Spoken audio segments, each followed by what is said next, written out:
제자로 삼고, 여기 많은 사람을 제자로 삼고, 21절에 보면 복음을 그 성에 전하여 많은 사람을 제자로 삼고, 오늘 19절서부터 마지막 절까지 있는 말씀의 핵심 단어는 제자입니다. 제자. 여러분 읽으면서 이렇게 유심히 보시면은 제자라는 말이 등장을 해요. 그리고 제자라는 말이 많이 사용되고 있습니다. 동그라미에서 동그라미로 말씀이 나눠져 있는데 오늘 읽은 말씀에 제자라는 말이 많이 나와요. 다시 한번 제자라는 말을 생각하면서 다시 한번 교동하겠습니다. 유대인들이 안디옥과 이고니온에서 와서 무리를 충동하니 그들이 돌로 쳐서 바울을 죽은 줄로 알고 시외로 끌어내치니라.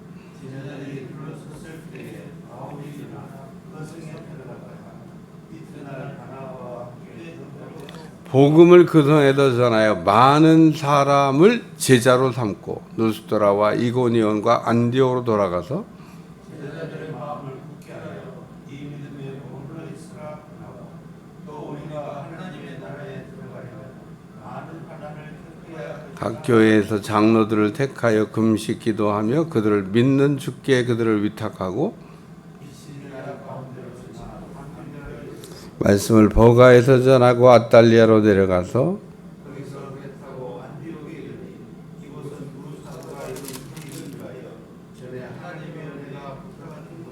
그들이 이르러 교회를 모아 하나님이 함께 행하신 모든 일과 이방인들에게 믿음의 문을 여신 것을 보고하고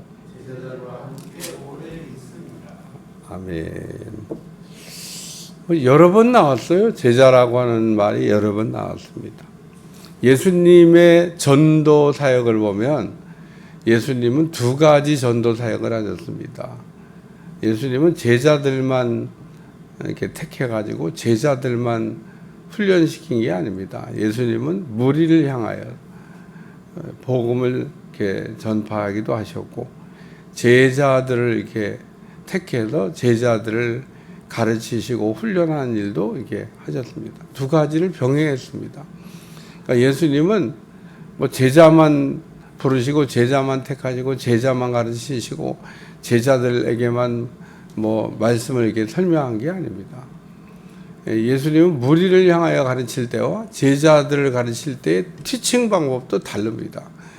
무리를 향해서 가르칠 때는 예수님께서 비유를 사용하시거나 이적이나 혹은 기적을 사용하시거나 뭐 이런 것들을 이렇게 사용하시면서 뭐 이적, 기적, 표적, 뭐 혹은 비유, 뭐 이런 것들을 이렇게 사용해 가시면서 무리 사역을 하셨고 제자들을 사역할 때는 그냥 예수님께서 가르쳤습니다. 뭐 비유를 이렇게 잘 사용하지 않으셨죠.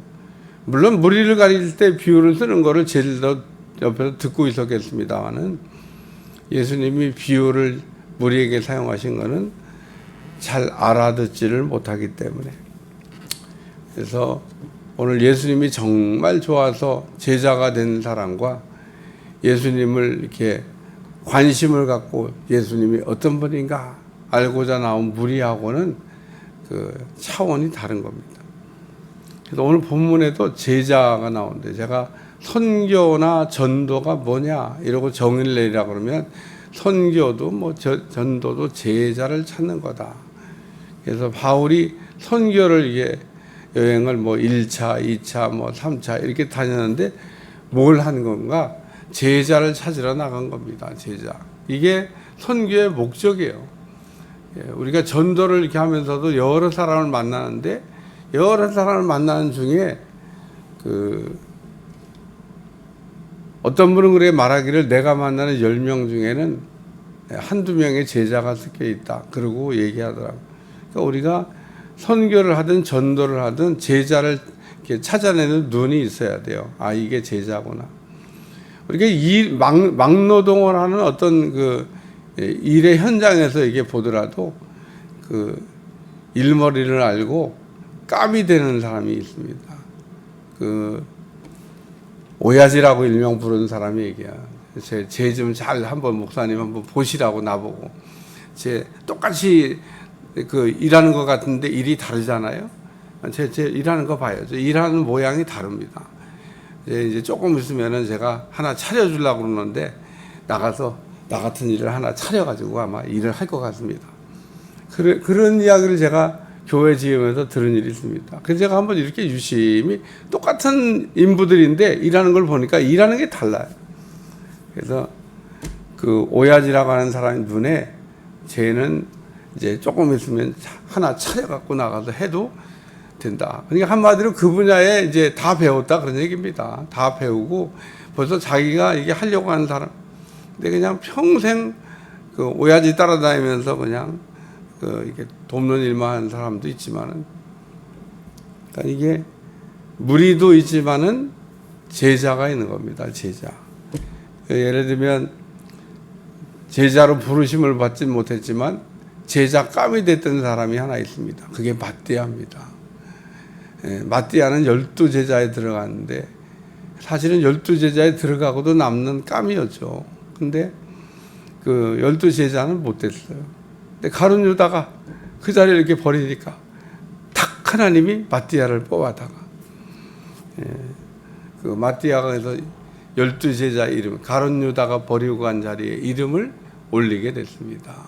이 제자의 제자. 마띠아는 뭐 늦게 들어왔으니까 제자도 아니다. 제자. 마띠아 늦게 들어간 사도도 아니다. 사도입니다. 이게 초대교회가 뽑아서 세웠는데 그 따라다니던 많은 사람들 가운데 예수님의 예수님과 함께 동거하고 또 예수님의 부활을 체험하고 하나님이 택한 사람, 제비를 뽑아서 누굴 택했냐? 복수로 공천해가지고 둘 중에 한 사람을 뽑아냈어. 제자가 됐습니다. 제자. 오늘 본문에 보면 그 제자 얘기가 나옵니다.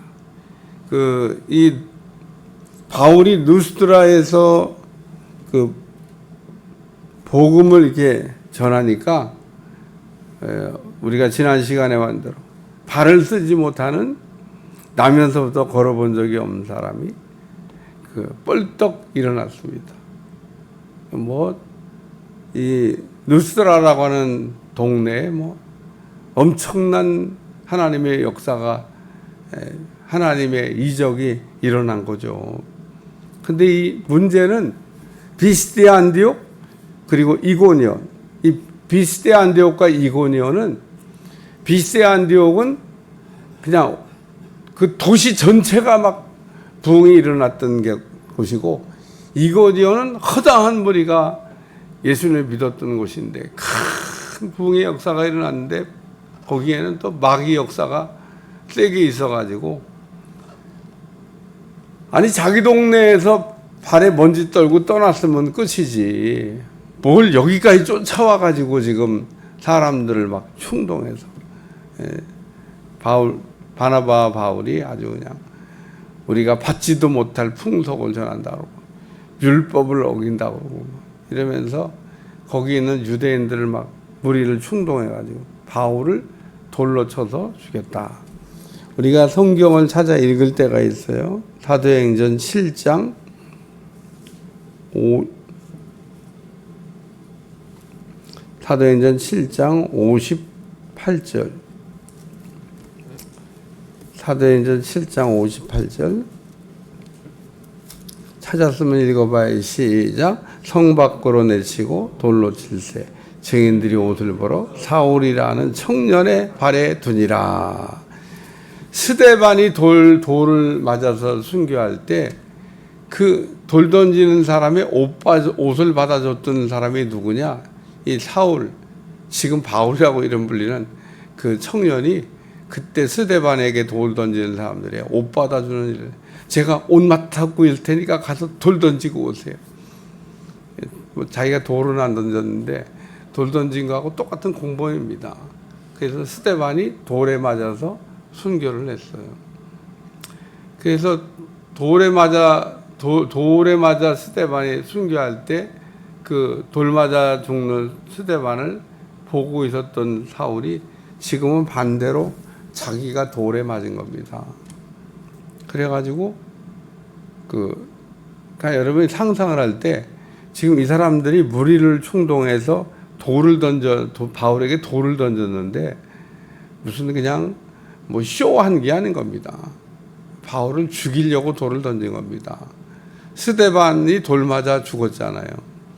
그러니까 바울도 얼마나 많은 그 엄청난 큰 돌을 얻어 맞았겠어요. 그러니까 바울이 피투성이가 된 겁니다. 그리고 쓰러졌어요. 쓰러졌다고 안 던졌겠어요? 죽을 때까지 던진 겁니다. 그래서 죽었다고 생각을 했어요. 얼마나 바울이 돌을 많이 맞았으면 죽었다고 생각을 했겠어요. 그리고 갖다 버렸어요. 왜? 죽었으니까. 시체를 성 안에 둘 수 없으니까 성 밖으로 갖다 버린 겁니다. 그 이제 죽은 바울 곁에 제자들이 이렇게 둘러섰는데 바울이 살아났어요. 죽은 줄 알았는데 안 죽은 겁니다. 오늘 본문의 내용은 죽은 줄 알았는데 살아난 겁니다. 그러면 그쯤 되면은 돌아가야 돼요. 이제 선교고 뭐고 그냥 돌아가야 되는데 바울은 보면 돌에 맞아 죽었다가 살아났는데 복음을 전하러 더 갑니다. 더베라고 하는 곳까지 더 갑니다. 그러니까 이 바울의 마음 가운데는 돌에 맞아서 지금 죽을 뻔했지만 복음을 전해야 되겠다고 하는 그 열정이 말로 다 할 수가 없어요. 그래서 더베까지 갔다가 그리고 그 더베에서 이렇게 그냥 계속 직진하면 자기가 태어난 길리기아 다소, 여러분 지도가 안 보이지만 거기서 더 직진하면 자기의 고향인 길리기아 다소가 나오고 다소에서 좀 더 내려가면 가이사랴 안디옥, 두 사도를 파송했던 안디옥 교회가 나옵니다. 그러니까 앞으로 조금 더 가면 그냥 이렇게 자기가 원래 왔던 곳으로 갈 수 있어요. 근데 오늘 이 본문의 내용은 뭐를 우리에게 설명하냐? 바울이 지금 루스트라에서 돌 맞아 죽을 뻔했다가 더베까지 더 가서 복음을 전하고 더베에서 루스트라에서 이고니온에서 비시디아 안디옥으로, 안디옥에서 밤빌리아로 바울이 갔던 1차 선교의 여정을 완전히 거꾸로 역순으로 돌아서 가이사랴 안디옥으로 돌아가는 내용을 오늘 본문이 기록으로 남겨주고 있습니다. 누가가 따라가면서 썼으니까 바울이 어떻게 하나 봤는데 바울이 지금 다시 돌아갔다. 그래서 이게 왜 지명이 왜 다시 나오지? 그게 아니고 이 지명을 지도에서 여러분들이 보시고 이게 따라가면 바울이 1차 선교를 갔던 그 지역을 다시 거꾸로 돌아서 여러분 생각해 보세요. 이고니온하고 비스디아 안디옥은요, 그 무서운 동네입니다. 바울을 죽이려고 거기서부터 쫓아온 사람들이 지금 루스드라의 사람들을 총동지에서 바울에게 돌 던졌던 사람들이 사는 곳인데, 아니 호랑이 속으로 들어가는 것도 그렇지. 살짝 몰래 갔나? 절대 그럴 리가 없습니다. 바울은 자기가 선교했던 지역을 거꾸로 역순해서 지금 갔다. 그 얘기를 지금 설명하는 겁니다. 그래서 오늘 본문의 내용은 이런 내용들을 이렇게 정리하고 있는데, 첫 번째 말씀은 복음을 그 성에라는 말씀이에요. 복음을 그 성에 전했더니, 그러니까 바울이 이렇게 돌로 맞고 이렇게 죽을 뻔했지만 이튿날 바울이 이제 더베로 가서 복음을 전하여 많은 사람을 제자로 삼았다. 안 갔으면 제자를 못 얻은 거죠. 그러니까 이 바울의 1차 선교의 마지막 종착지가 더베인데, 근데 우리가 이 1차 선교에 아직 등장을 안 하는데 굉장히 중요한 사람이 숨어 있습니다. 바울이 이 돌 맞을 때 돌 맞아 이제 죽어가는 바울을 쳐다보고 있던 사람이 있습니다. 누구냐? 디모데입니다. 디모데가 바울이 돌 맞아 지금 죽어가는 걸 이렇게 보고 있다가 내가 저분을 따라가서 나도 복음을 전해야 되겠다. 그렇게 해서 바울이 이 순교의 제물이 될 뻔한 상황까지 가서 얻은 제자가 디모데입니다. 여기 제자가 나오는데 뭐 바울의 제자 가운데 으뜸이 아닐까 그런 생각이 들어요. 뒤로 가다 보면 나옵니다. 이게 여기서 바울이 돌 맞아 죽어가면서 복음을 전하고 더베까지 가서 복음을 전하면서 얻었던 제자가 디모데라는 거예요. 디모데. 그러니까 바울은 1차 선교의 최고의 수익은 뭐냐? 최고의 실적은 뭐냐? 비시디아 안디옥에 수많은 사람들 이고니온에 허다한 무리들을 얻은 것도 중요하지만 진짜 중요한 거는 제자 가운데 디모데를 얻은 겁니다. 그래서 2차 선교 여행을 할 때 바울이 여기로 지나가면서 디모데를 픽업해서 2차 선교를 출발을 합니다. 그러니까 이 지역이 자전 바울이 찾아낸 1차 선교의 제자 디모데입니다. 디모데. 한 사람 찾은 걸 갖고 뭐냐? 한 사람이 중요해요. 한 사람. 바울의 선교가 이 디모데 한 사람으로 인해서 거의 바울의 수족같이 도왔던 사람 아니에요. 이 디모데란 제자는 찾은 거는 말로 다 할 수가 없습니다. 그래서 제가 선교 보고를 이렇게 우리가 받고 선교 역사를 일으킨 거를 이렇게 기록을 보면 선교사가 제자를 찾아낸 거예요. 딱 한 사람. 제가 태국의 산티팝이라는 교회가 저하고 이렇게 목회를 같이 시작했습니다. 제가 1986년도 대전에서 목회를 이렇게 할 때, 목회가 이렇게 한국에서 목회하는데 이렇게 양들이 안 모아지고 어려운지. 근데 태국에서 목회하는 산티팝 교회 대표가 그냥 맨날 소식이 부흥한다는 소식이 들려오는 거예요. 태국에 선교 역사를 쓸 것처럼 부흥됐다는 소리가. 누구는 외국 나가서 저렇게 목회를 잘하는데 나는 한국에서 지금 뭐 하고 있는 건가 이런 때가 있었어요. 근데 나중에 선교 복을 들으니까 산티팝의 한 사람을 만난 겁니다. 한 사람. 한 사람이 디모데 같은 한 사람이 계속 역사를 일으켜서 산티팝 교회가 세워졌다. 제자를 잘 찾은 거죠.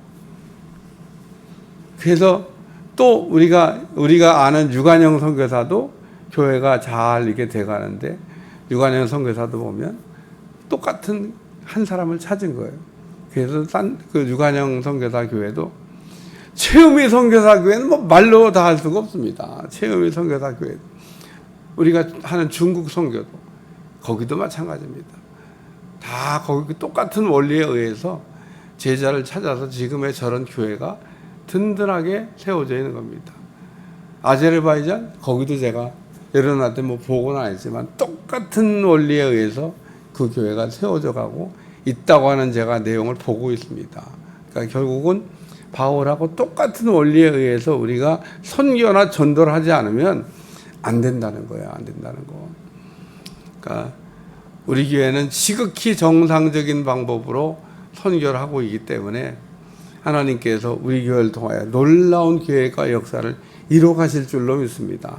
그러니까 우리가 이 사도행전을 읽으면서 이 지금 제자를 찾으러 다녔던 이 바울의 이 모습을 우리가 잊지 못하면 사도행전을 그냥 헛읽는 겁니다.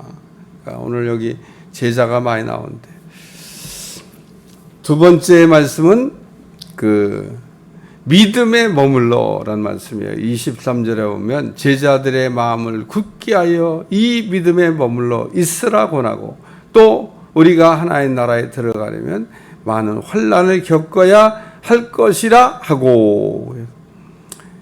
그래서 지금 누스드라와 이고니온과 안디옥으로 돌아가면서 거기에 세워진 제자들의 마음을 굳게 하고 그러니까 오면서 제자들을 다 찾아서 세우는 거예요. 거꾸로 돌아가면서 그 제자들을 만난 겁니다. 예수님이 그 부활하신 이후에는 믿는 사람들 외에는 만나신 적이 없습니다. 그러니까 예수님이 어떻게 사역을 하셨나도 우리가 잘 보면, 부활하신 예수님이 그냥 무리 가운데 나타나서 허다한 무리 가운데 그 부활하신 모습을 보여주시면 얼마나 많은 사람들이 예수님을 믿었을까 하는데, 부활하신 주님은 무리에게는 안 나타났어요. 제자들에게만 나타났어요. 오늘 여기 거꾸로 바울이 돌아가면서 만난 사람은 누구냐? 이때는 대중전도를 한 게 아니에요. 무리를 향해서 복음을 전한 게 아니라 지나가면서 세워졌던 제자들을 다시 한번 점검하고 확인하는 일을 했다는 겁니다. 그래서 우리가 선교사를 파송한 교회는 이렇게 바울이 돌아가면서 다시 굳게 하듯이 돌아봐야 돼요. 제가 중국도 가야 되는데 못 가서 마음이 부담이 보통 큰 게 아니고, 다른 곳도 가봐야 되는데 바울이 이렇게 가서 다지기를 하고 있잖아요. 그래서 이 믿음에 머물러 있으며 하나의 나라에 들어가려면 많은 환난을 겪어야 된다. 자기가 돌 맞았는데 돌 맞은 거에 대해서 이제 해석을 한 겁니다. 뭐 이게 환난이 있는 거지. 거꾸로 그렇게 생각하는 사람도 있을 거 아니에요. 하나님의 이렇게 큰 종이 돌이나 맞고 다니냐. 근데 오늘 영적 전쟁이 치열했다고 하는 얘기를 우리에게 들려주고 있는 거죠. 마지막 말씀은 28절에 제자들과 함께란 말씀입니다. 여기 다시 돌아가 가지고요, 이방인에게 복음의 문이 열린 것을 보고하고 제자들과 함께 오래 있으니라. 이건 또 무슨 뜻인가? 제자들과 함께 오래 있었다. 영적 충전을 했다는 거예요. 영적 충전을 해야 다시 나가서 또 사역을 하지. 뭐 계속 일만 하는 게 아니면. 바울이 돌아가서 제자들과 함께 오래 있으면서, 여기 오래란 말이에요. 바쁘게 선교 사역을 하는 게 아니고 영적인 다시 충전을 충분하게 하고 다시 또 이제 복음을 전하려고 준비하는. 사도행전 15장은 예루살렘 공의회가 열린 내용입니다만은, 왜냐하면 갈라디아 지역을 돌아서 이렇게 선교하고 왔더니 유대에서 올라간 사람들이 율법을 지켜야 된다는 문제 때문에 바울이 예루살렘에 있는 사도들에게 그 문제를 해결해 달라. 그래서 예루살렘 공의회가 열리는 내용인데, 사도행전 10장만큼이나 사도행전 15장도 중요한 장입니다. 그러니까 누가는 굉장히 중요한 내용들을 사도행전에다가 아주 그냥 깔끔하게 정리해 놨는데, 그 중에 하나가 베드로의 이방 선교 시작, 그리고 오직 복음으로 구원받는다고 하는, 율법이 아니라 오직 복음으로 구원받는다는 얘기를 사도행전 15장에서 정리하고 있다는 거예요. 내가 미리 사도행전 15장의 내용을 이렇게 예고편한 거는 읽고 오시라고. 사도행전 15장 말씀을 이렇게 이제 설교할 때, 왜 사도행전 15장의 그 내용이 우리의 구원은 율법이 아니라 복음이라고 하는 내용을 정리한 내용이에요. 그것도 예루살렘에 있는 사도들이, 예루살렘 공의의 내용이 나오는데, 이 내용은 굉장히 중요한 내용입니다. 굉장히. 그러니까 그 율법과 복음이 혼용하던 시대에 살았던 사람들이 뭐 헷갈렸을 거 아니에요. 율법을 지켜서 의인되냐, 복음으로 의인되냐, 헷갈렸을 거 아니에요. 그때 그 문제를 싹 정리한 내용입니다. 제가 지금 얘기한 설명한 내용을 잘 한번 읽고 오시면은 뭐 훨씬 더 사도행전 15장을 정리해 나가는데 쉽지 않을까 그런 생각이 듭니다. 기도하겠습니다. 하나님, 사도 바울의 1차 선교 여정이 끝났습니다. 갈라디아 지방을 선교했는데, 바울이 갈라디아 선교를 어떻게 했는지 우리가 잘 마음에 새기고, 우리도 사도 바울처럼 선교에 뜨거운 열정을 가지고 선교할 수 있도록 축복해 주옵소서. 예수님의 이름으로 간절히 기도하옵나이다. 아멘.